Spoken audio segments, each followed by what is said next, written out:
Hello, okay lang ba ang lahat? Masaya kong makasama ka ngayon sa ating video. Sa oras na ito, nais kong batiin ang bawat isa sa inyo na tumutok sa aming channel. Sa ating paglalakbay ng pananampalataya, isa sa pinakamahalagang bagay ay ang ating mga panalangin.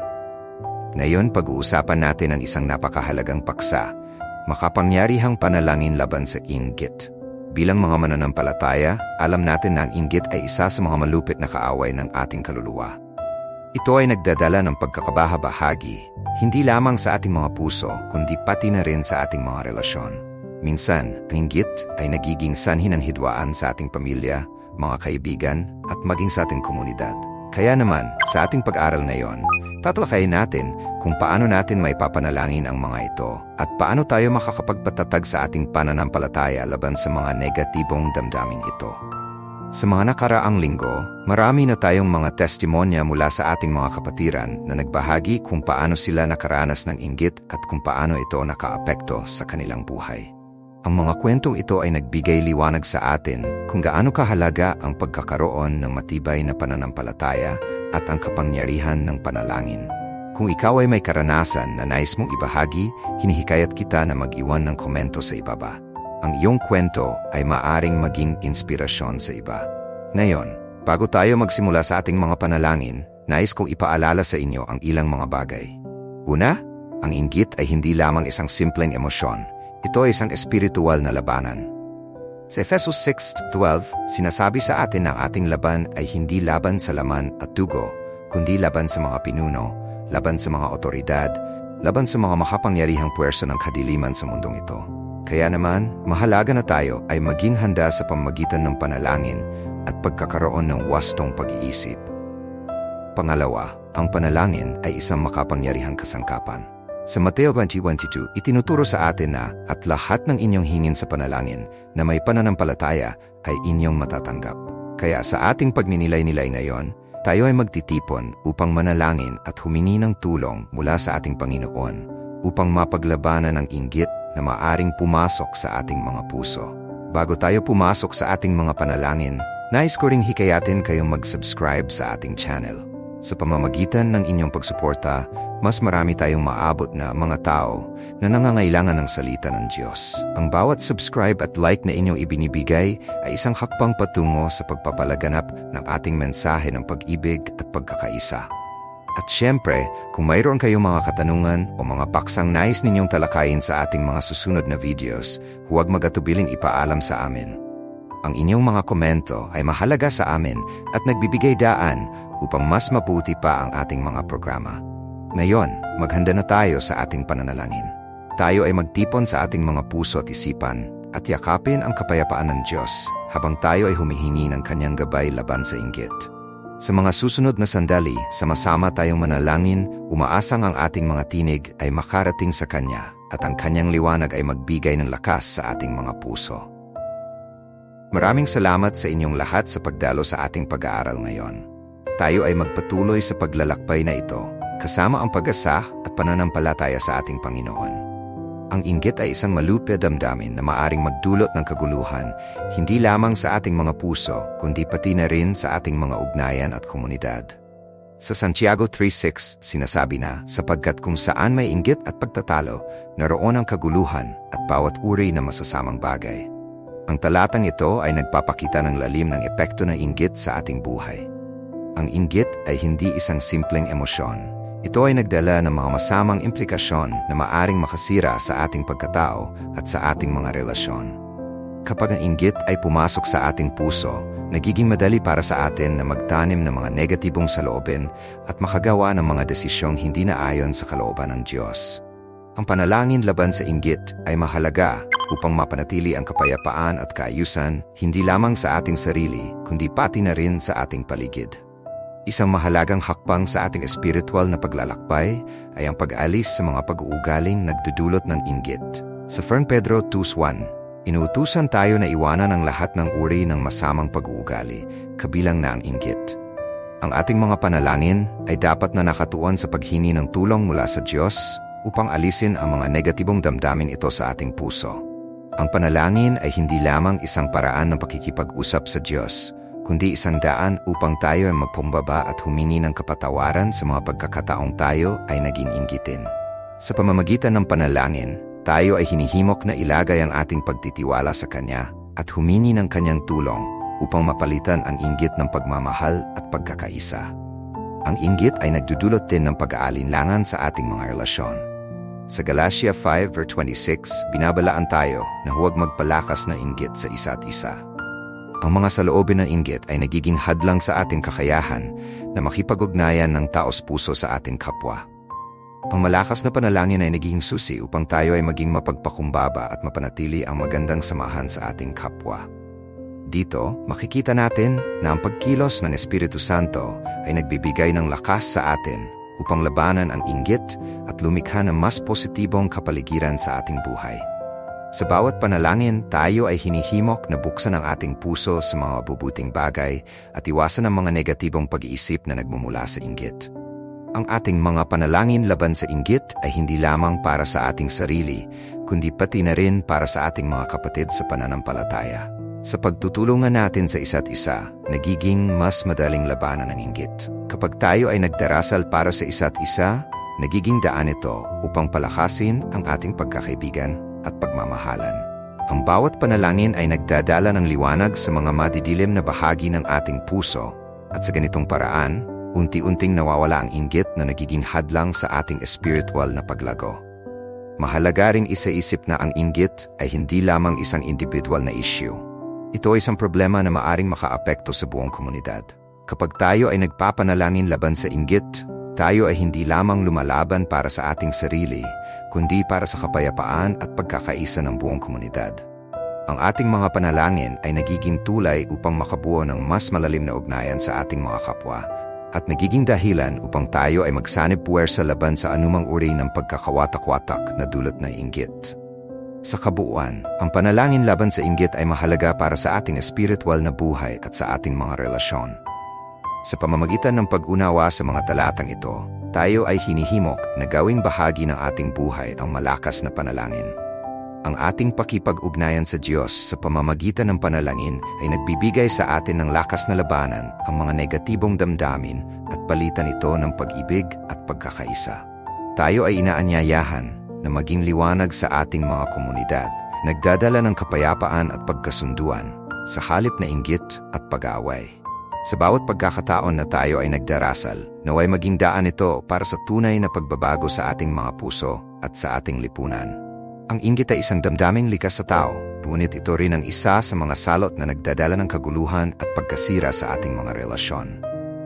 Sa Santiago 3:16, tinukoy na ang inggit ay nagdadala ng kaguluhan at bawat uri ng masasamang bagay. Isang malalim na pagninilay ang maaring gawin ukol dito. Sa ating buhay, madalas nating nararanasan ang inggit, maging ito ay sa ating mga kaibigan, pamilya o kahit sa ating mga katrabaho. Ang inggit ay nag-ugat mula sa ating pagnanais na magkaroon ng higit o mas magandang bagay kaysa sa iba. Ngunit sa halip na magdala ng kasiyahan, nagiging sanhi ito ng kaguluhan sa ating puso at sa ating paligid. Ang panalangin laban sa inggit ay mahalaga upang mapanatili ang kapayapaan at kaayusan. Sa tuwing tayo ay nananalangin, nagiging pagkakataon ito upang ihandog natin ang ating mga damdamin sa Diyos.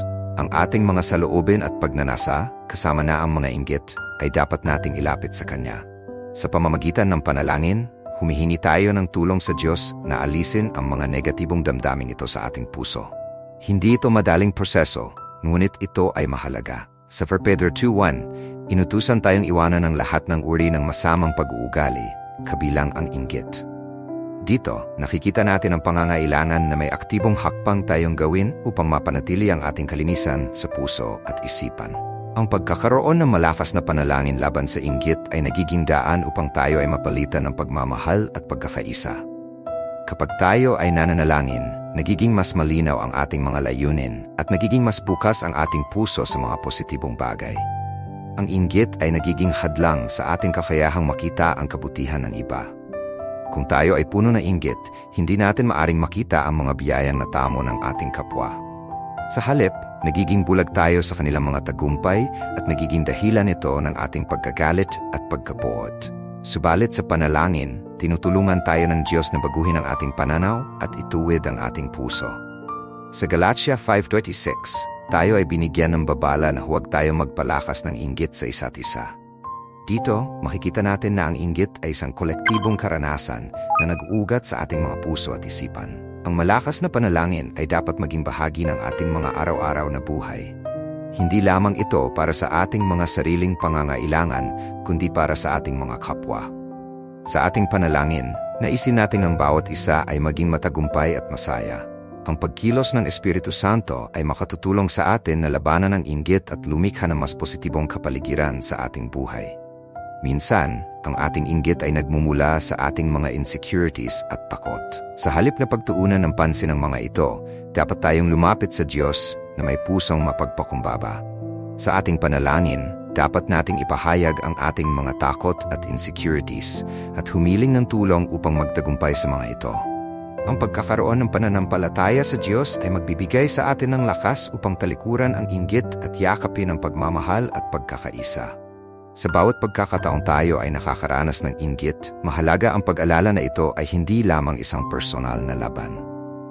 Ang inggit ay may epekto hindi lamang sa ating sarili, kundi pati na rin sa ating mga relasyon.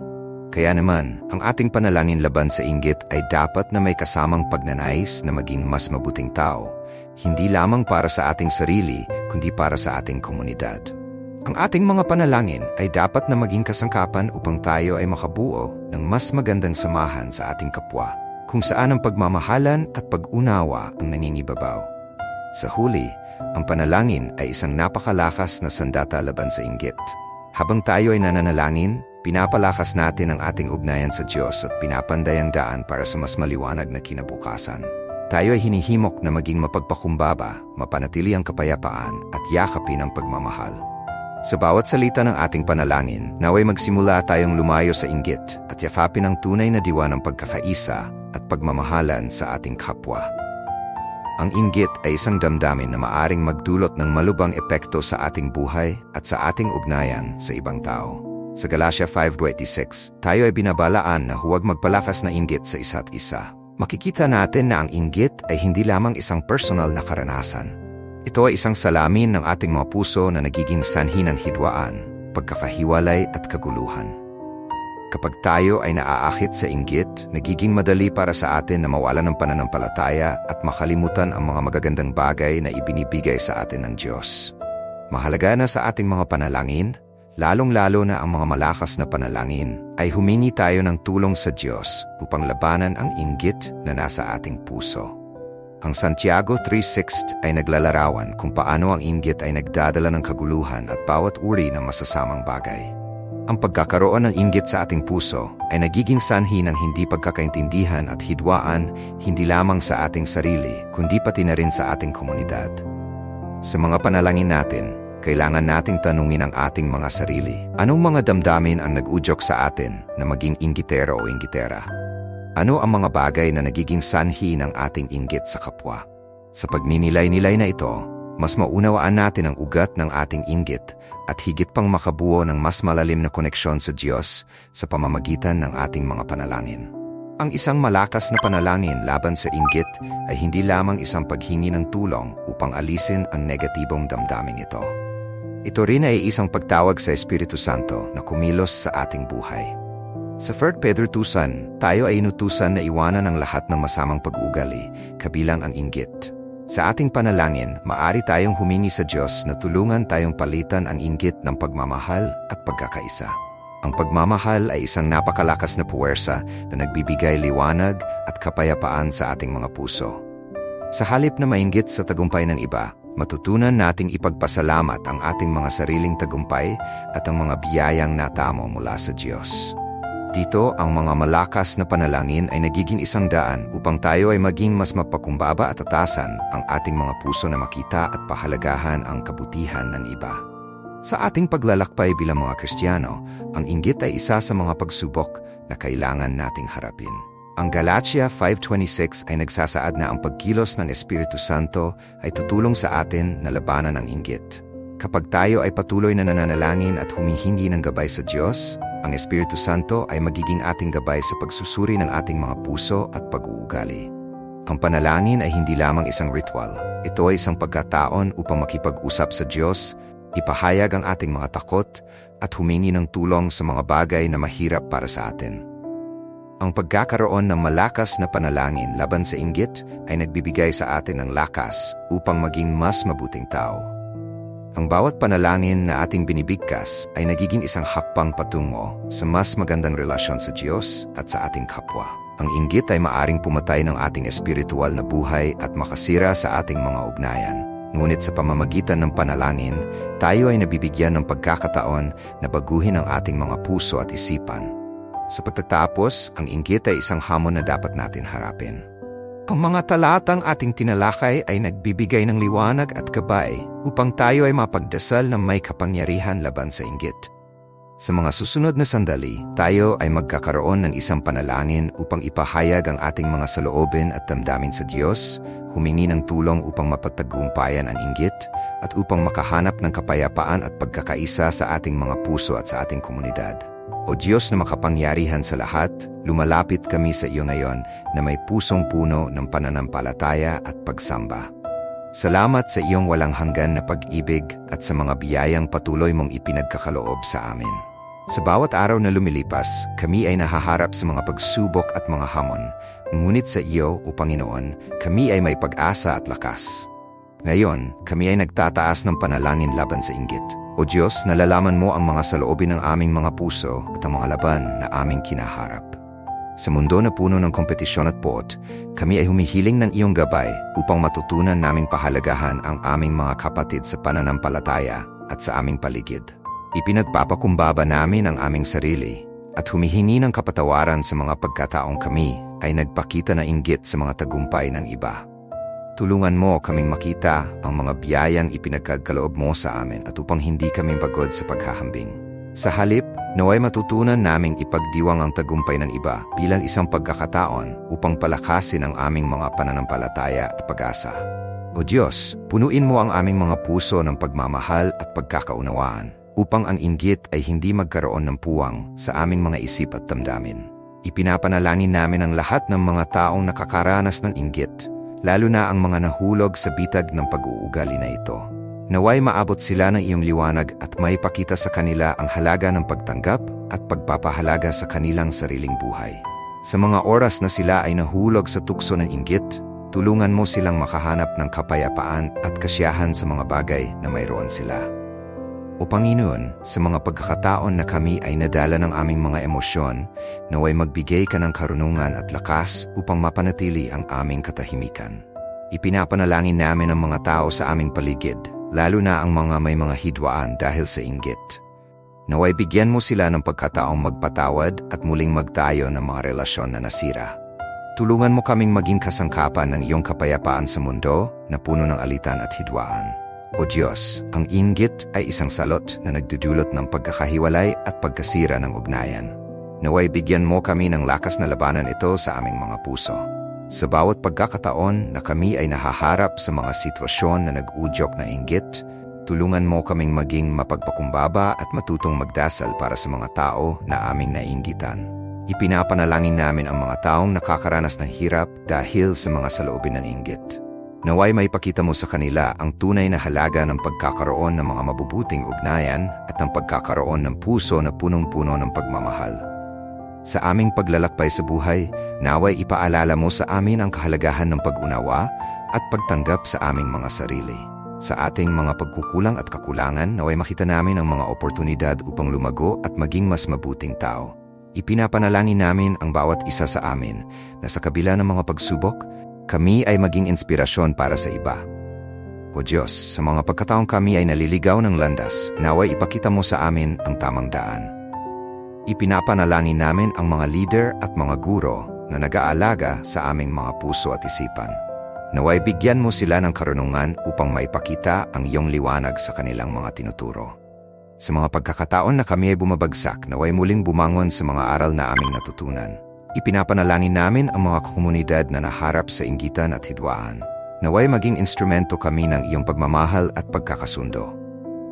O Panginoon, sa aming mga panalangin, dalangin namin na sana'y mapuno ang aming mga puso ng mga positibong damdamin. Naway ang bawat araw ay maging pagkakataon upang ipakita ang aming pagmamahal sa isa't isa at sa iyo. Sa aming mga pagsusumikap, naway patuloy kaming maging mga saksi ng iyong kabutihan at awang walang hanggan. Tulungan mo kaming maging mga tagapagtaguyod ng pakakaisa at kapayapaan, hindi lamang sa aming mga pamilya kundi pati na rin sa aming mga komunidad. O Diyos, sa bawat hakbang na aming tatahakin, naway laging nariyan ang iyong gabay upang hindi kami maligaw sa landas ng inggit at puot. Ipinapanalangin namin ang mga puso na busilak, mga isip na maliwanag, at mga kamay na handang tumulong. Sa aming paglalakbay, naway patuloy kaming magkaisa sa iyong ngalan at maging liwanag sa mundo na puno ng dilim. O Diyos na makapangyarihan, kami ay lumalapit sa iyo na may pusong puno ng pag-asa at pananampalataya. Sa mga oras ng aming kahinaan, kami ay humihingi ng iyong lakas at gabay. Naway iparamdam mo sa amin ang iyong presensya sa bawat hakbang na aming tatahakin. Sa mundong puno ng mga pagsubok, kami ay umaasa na ikaw ang aming magiging kanlungan at lakas. Sa mga pagkakataon na kami ay nahuhulog sa mga negatibong damdamin, naway lagi naming maalaala ang mga aral na iyong itinuro sa amin. Turuan mo kaming maging mapagpasalamat sa mga biyayang aming natamo kahit pa sa mga maliliit na bagay. Sa halip na tumingin sa mga tagumpay ng iba na may inggit, naway matutunan naming tumanaw ng utang na loob sa mga pagkakataong nagbigay sa amin ng inspirasyon upang magsikap at umunlad. Ipinapanalangin namin ang pagkakaroon ng malinis na puso at isipan upang matutunan namin yakapin ang aming mga sarili sa kabila ng aming mga kahinaan. O Panginoon, ang inggit ay nagiging hadlang sa aming paglago at pag-unlad. Naway bigyan mo kami ng mga pagkakataon upang ipakita ang aming pagmamahal sa kapwa at maging inspirasyon sa mga tao sa aming paligid. Ipinapanalangin namin ang mga tao na nahuhulog sa bitag ng inggit. Naway makahanap sila ng liwanag at pag-asa sa kanilang mga puso. Sa mga pagkakataong sila ay nadarama ang pangungulila at panghihina, naway maipakita mo sa kanila ang halaga ng pagkakaroon ng tunay na kaibigan at kapatid sa pananampalataya. O Diyos, sa mga oras na kami ay naliligaw ng landas, naway ipakita mo sa amin ang tamang direksyon.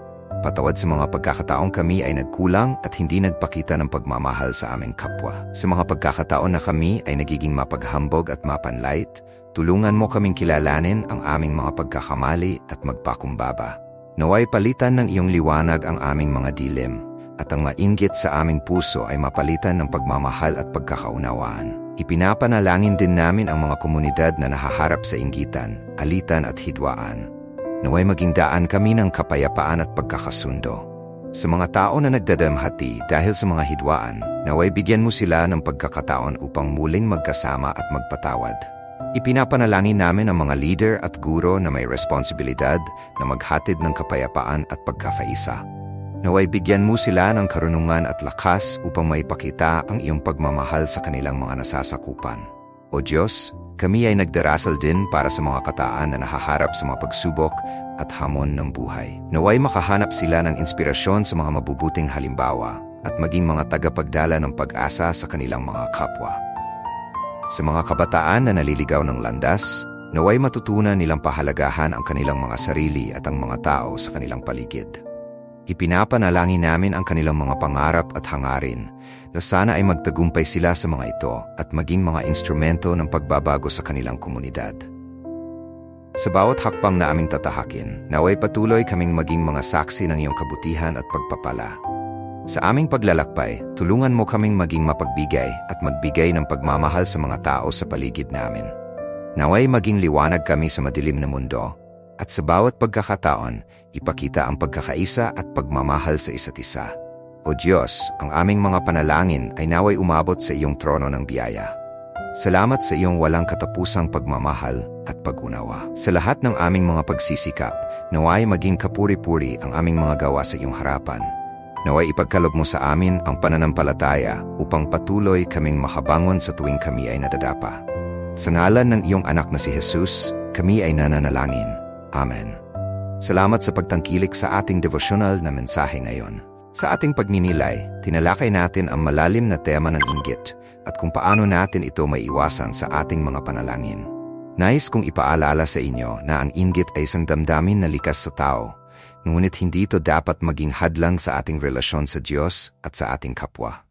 Sa halip, dapat tayong magpakatatag sa ating pananampalataya at patuloy na magdasal upang humingi ng gabay at lakas mula sa ating Panginoon. Habang tayo ay naglalakbay sa ating espiritual na buhay, mahalagang matutunan natin ang halaga ng pagkakaroon ng malinis na puso at isipan. Ang inggit ay hindi lamang nagdudulot ng hidwaan sa ating mga puso, kundi nagiging dahilan din ito ng paglikha ng hindi pagkakaintindihan sa ating mga relasyon. Kaya't sa ating mga panalangin, isama natin ang paghingi ng kapayapaan sa ating mga puso at ang pagbubukas ng ating isipan sa mga biyayang natamo ng iba. Ang tunay na pagsasakripisyo at pag-ibig sa ating kapwa ay nagbibigay daan sa atin upang mas mapalalim ang ating relasyon sa Diyos. Nais kong hikayatin kayo na sa bawat araw, maging mapanuri tayo sa ating mga damdamin. Kapag nararamdaman natin ang inggit, alalahanin natin ang mga bagay na ipinagpapasalamat natin. Maglaan tayo ng oras upang magpasalamat sa mga biyayang natamo, sa mga tao sa ating paligid, at sa mga pagkakataong ibinibigay sa atin ng Diyos. Ang pasasalamat ay isang makapangyarihang kasangkapan na makakatulong sa atin upang mapanatili ang positibong pananaw sa buhay. Huwag tayong matakot na ipahayag ang ating nararamdaman. Kung tayo ay nahihirapan sa mga damdaming ito, mag-usap tayo sa mga taong pinagkakatiwalaan natin. Ang pagkakaroon ng suporta mula sa ating pamilya at mga kaibigan ay maaaring makapagbigay ng liwanag sa ating mga pinagdaraanan. Huwag kalimutan na ang Diyos ay palaging nandiyan upang makinig sa atin. Sa Kanya, wala tayong dapat ikahiya. Ang ating mga saloobin at damdamin ay mahalaga sa Kanya. Bilang mga Kristiyano, ating responsibilidad na ipakalat ang pagmamahal at pagkaisa. Sa mga oras ng inggit, dapat tayong magpakatatag at ipakita ang tunay na diwa ng Kristyanismo sa pamamagitan ng pag-ibig at pagtulong sa ibang tao. Sa pamamagitan ng ating mga aksyon, may papakita natin ang ating pananampalataya at ang ating pagkilala sa mga biyayang nasa atin. Sa pagtatapos ng ating devosyonal na ito, nais ko imbitahan kayong lahat na patuloy na magdasal at magnilay. Huwag tayong mawalan ng pag-asa, kundi patuloy na lumapit sa Diyos at humingi ng Kanyang tulong. Ibigay natin sa Kanya ang ating mga pasakit at inggit, at sa Kanya natin ipagkatiwala ang ating mga pangarap at hangarin. Kung nagustuhan mo ang mensaheng ito, sana ay i-like mo ang video na ito at ipaalam sa amin kung paano ito nakatulong sa iyong espiritual na paglalakbay. I-share mo rin ito sa iyong mga kaibigan at pamilya upang sama-sama tayong lumago sa ating pananampalataya. Huwag kalimutang mag-subscribe sa aming channel para sa mas marami pang mga mensahe na inspirasyon at pag-asa. Tayo ay magkaisa at maging liwanag sa mundong puno ng kadiliman. Patuloy tayong manalangin para sa ating mga puso, para sa ating mga komunidad, at para sa buong daigdig. Sama-sama tayong maglatag ng landas ng pagmamahal at pagkaunawaan. Magpakatatag tayo sa ating pananampalataya at huwag kalimutang ipagdasal ang ating mga kapatid na nahihirapan. Sa Diyos, lahat ng bagay ay posible. Maraming salamat at naway ang Diyos ay patuloy na magpala sa ating lahat.